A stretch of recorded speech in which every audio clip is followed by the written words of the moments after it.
E aí galera, aqui é a Flávia e eu vou falar sobre soluções. Solução é toda mistura homogênea. Mistura homogênea é aquela que apresenta um aspecto uniforme, ou seja, uma única fase, de modo que não conseguimos distinguir visualmente seus componentes.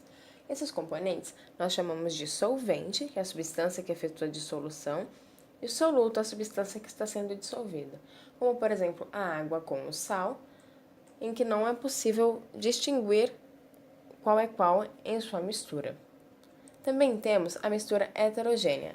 A mistura heterogênea é aquela que apresenta mais de uma fase, de modo que podemos distinguir visualmente seus componentes, como por exemplo a mistura da água com óleo, em que é perceptível ver qual é qual, porque eles não se misturam. Também temos o coeficiente de solubilidade. Em primeiro lugar, a solubilidade pode ser definida como sendo a capacidade que um material tem para se dissolver em outro material até certo limite em determinadas condições de temperatura e de pressão. Esse limite é chamado de coeficiente de solubilidade ou simplesmente de solubilidade. Em geral, a solubilidade das substâncias aumenta com a elevação da temperatura. É por isso que o chá e o café são bebidas preparadas com água fervente, pois a solubilidade das substâncias responsáveis pelas características dessas bebidas aumenta com a elevação da temperatura. Um exemplo é o coeficiente de solubilidade do cloreto de amônio em várias temperaturas. Podemos ver que a 20 graus Celsius, as gramas a cada 100 ml de água dissolvidas é 37,2. Porém, quando aumentamos a temperatura, essas gramas aumentam para 45,8 e assim por diante. Para poder representar visualmente, de uma forma mais fácil, esses dados, nós temos um gráfico chamado de curva de solubilidade, em que abaixo nós temos a temperatura e ao lado as gramas. Nós também temos a classificação das soluções, como por exemplo, o coeficiente de solubilidade do cloreto de sódio em água é 36 gramas a cada 100 ml de água a 20 graus Celsius e 40 gramas a cada 100 ml de água a 100 graus Celsius.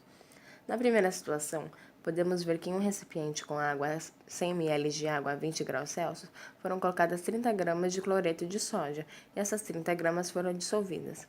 Chamamos ela de solução insaturada. Agora, na situação 2, foram colocadas 36 gramas de cloreto de sódio e essas 36 gramas foram dissolvidas a 100 ml de água a 20 graus Celsius. Chamamos de solução saturada sem corpo de fundo. Agora, na situação 3, foram colocadas nesse recipiente com 100 ml de água a 20 graus Celsius 40 gramas de cloreto de sódio, mas apenas 36 gramas foram dissolvidas. 4 gramas não foram dissolvidas. Chamamos essas gramas não dissolvidas de corpo de fundo.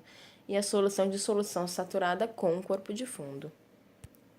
Se essa água estivesse a 100 graus Celsius, essas 40 gramas teriam sido dissolvidas. E seria uma solução saturada sem corpo de fundo.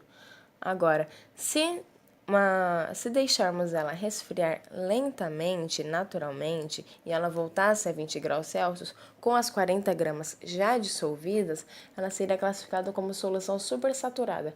Mas a solução supersaturada é difícil de ser obtida e é instável, pois qualquer perturbação pode provocar a participação do excesso de soluto. Agora, o meu feedback das aulas.